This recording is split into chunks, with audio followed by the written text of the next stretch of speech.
They called her boss Mom. To the world, Brooke Bailey wasn't just a familiar face from Basketball Wives. She was the image of success. People saw her as a hardworking businesswoman, the owner of her own brand. Designer bags, inspirational posts, and girl boss quotes were part of her online world. Every selfie was carefully filtered, every caption crafted. And almost always, she ended with that line, "My daughter is my legacy." People admired her. Why wouldn't they? She seemed to be the perfect picture of a grieving mother who had found strength through her pain. Brooke played the part so well. She was seen as a strong woman, a dedicated mom, and a role model for others going through loss. But behind that glossy image, something darker was hiding. And one day, everything came crashing down, not quietly, but in a courtroom that felt more like the finale of a reality show than a place for justice. It all started with a tragedy, or at least that's what everyone believed at first. Brooke's daughter, Kyla Bailey, just 25 years old, full of life and dreams, died in a car crash late one night. Hours earlier, Kyla had shared a selfie from an event. The next thing people saw were candle emojis and black and white tributes flooding social media. Brooke posted a video, tears in her eyes, voice shaking, whispering, "She was my heart." The internet grieved with her. Celebrities sent messages of sympathy. Fans shared Brooke's emotional posts about heartbreak and healing. Soon after, Brooke launched a foundation called Churros. It claimed to be a space for mothers who had lost children. There were healing retreats, empowerment merchandise, and tearful live sessions. On the surface, it looked like Brooke had found a way to turn her pain into purpose. But it didn't take long for people online to start asking questions. Social media detectives began to dig deeper. They discovered that the SUV Kayla had been driving was registered to a company connected to Brooke's media business. The car had expired tags, no insurance, and was linked to a fake address. More red flags appeared. One of Brooke's tribute posts showed a strange reflection in a window. It appeared to be her wrist with her signature diamond cuff bracelet and, shockingly, a small smirk. That single image set off a wave of doubt. Was this true sorrow or something else? Then came the first big leak. A former assistant named Maya stepped forward. She said she was hired to manage Brooke's online legacy. But instead of honoring Kyla's memory, Maya claimed her real job was to forge emails, backdate posts, and delete messages that didn't fit Brooke's story. Maya even said she heard Brooke once say, "If something happens, I don't want people crying. I want them clicking." That sentence spread across the internet like wildfire. People started looking closer, and the deeper they looked, the more disturbing it became. Within 3 days of Kyla's passing, Brooke had already launched a PR campaign built around her loss. There were grief-themed merch drops, interviews, and donation drives. But none of the money could be traced to real causes. And the most shocking part? Prosecutors later found a digital folder labeled Crisis Plan 1. Inside were pre-written social media posts, scheduled collaborations, and interview talking points under the file name "If Kyla Dies Push Redemption Arc." People were horrified. What kind of mother plans out her child's death as part of a marketing strategy? Investigators soon uncovered that the car Kyla drove had been recalled for brake issues. Brooke had received the warning and signed for it, but ignored it.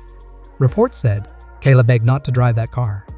But Brooke allegedly told her, "We can't afford to take that car off the road." Optics matter. Kyla's death wasn't just a heartbreaking accident, it was the result of a series of selfish choices. Brooke's influencer friends posted their tributes, but it turned out many of those posts had been paid for. People were shocked to see screenshots of Venmo payments and drafts for captions like, "Even though I never met her, Kyla's light touched us all," followed by invoices. Brooke wasn't just mourning, she was managing and profiting from the tragedy. One leak even showed that she'd been pitching a podcast called Life After Legacy, the Brooke Bailey experience from prison. When Brooke finally appeared in court, she didn't look heartbroken. Dressed in designer heels, sunglasses, and a veil, she acted as if she was attending a fashion event. But when the prosecution read from Kyla's journal, where Kyla called herself a product, A campaign Brooke's confident image started to fall apart. That's when everything changed. The courtroom stayed silent, but outside, it was chaos. Protesters filled the steps of the courthouse. Their signs read things like, "Justice for Kyla, and you can't influence death." News outlets scrambled to report updates. Social media exploded with clips, theories, and voiceovers. But nothing prepared anyone for what came next. Maya, no longer hiding her identity, walked into court with a flash drive. She handed it to the prosecutors without a word to Brooke. The room froze as the files were opened live in front of everyone. What they revealed was horrifying. Over 40 audio files, hundreds of emails, and calendar entries with names like Crisis Spin Week, Kyla Optics, Prep, and Launch Sadness Mert. One recording caught Brooke practicing how to cry on camera background, music playing as she rehearsed saying, "My daughter was my everything," with perfect pauses and fake tears. In another recording, Brooke said, "She wants out." Fine. But she needs to know being my daughter isn't a birthright. It's a role. And you don't quit the brand without consequences. The gallery shifted uncomfortably. Even Brooke's lawyer looked down, ashamed. Emails showed Brooke had hired a PR firm for $15,000 per interview. They coached her to give off a tearful but strong image. The goal? Focus on legacy rather than tragedy. She aimed for big interviews, Tamron Hall, maybe even The View. It became clear Brooke wasn't grieving. She was selling a story. Investigators kept uncovering more.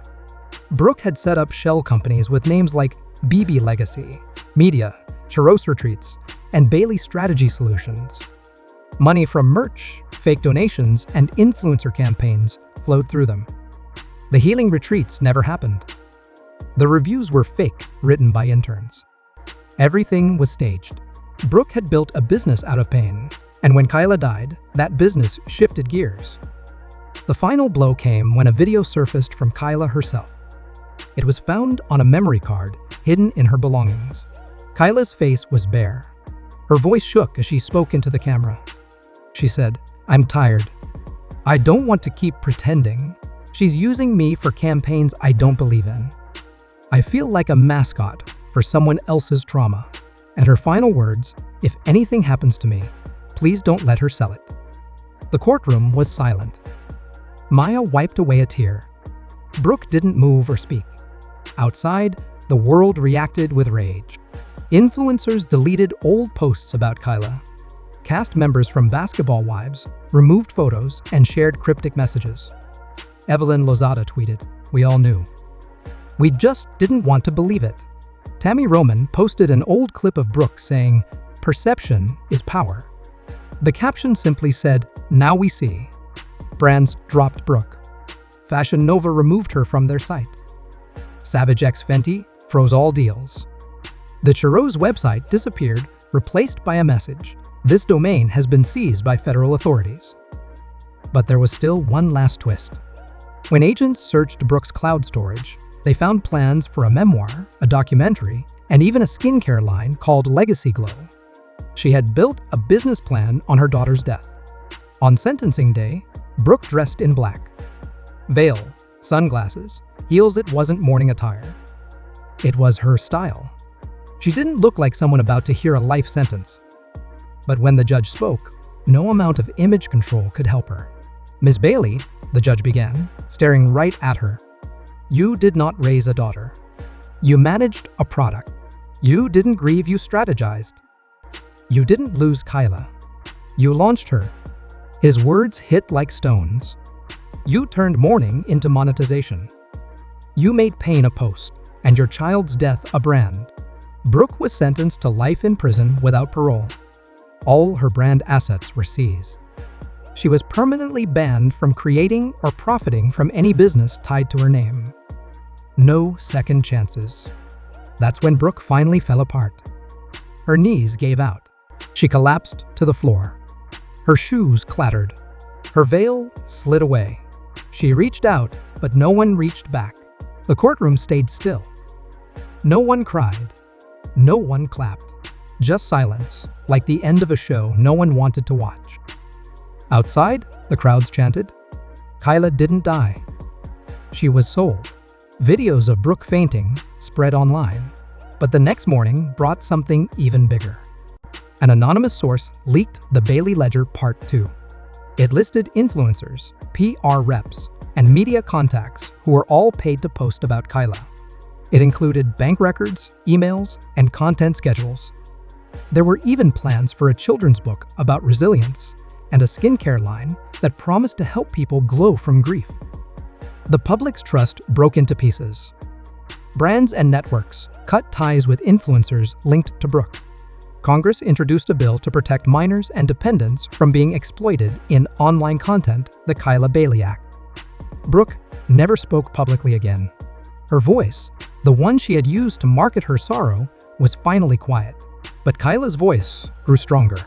In old videos, blog posts, and one final message pinned on her memorial page, Kyla's words lived on. She never let me be more than her storyline. In the end, this wasn't just the fall of a mother who went too far. It was a wake-up call about a culture that rewards pain packaged as content. Brooke Bailey became a warning to everyone. Some things should never be for sale. And that, my friends, is where Brooke Bailey's story ends. Not with a comeback, not with a fresh start, but with silence. The woman who once controlled every post, every caption, and every camera angle now sits behind bars, stripped of the brand she built on heartbreak.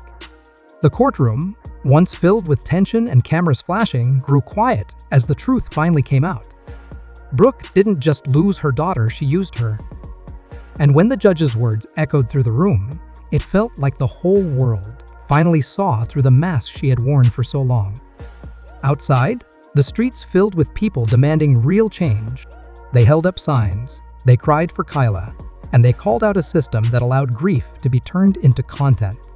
The influencers, who once stood beside Brooke, tried to delete their posts and distance themselves, but the damage was already done. A new law was even proposed to protect families from ever facing something like this again. In the end, this wasn't just about one mother or one daughter. It was about how far people will go for fame and how dangerous it can be when pain is turned into a product. And while Brooke's voice has gone quiet, Kyla's final words still echo, asking us to see beyond the filters and the hashtags, to remember that behind every post is a real person, with real feelings, and a story that should never be sold. If you found this story eye-opening, don't forget to like, share, and subscribe. Let's keep these conversations going. Thanks for watching, and as always, stay kind.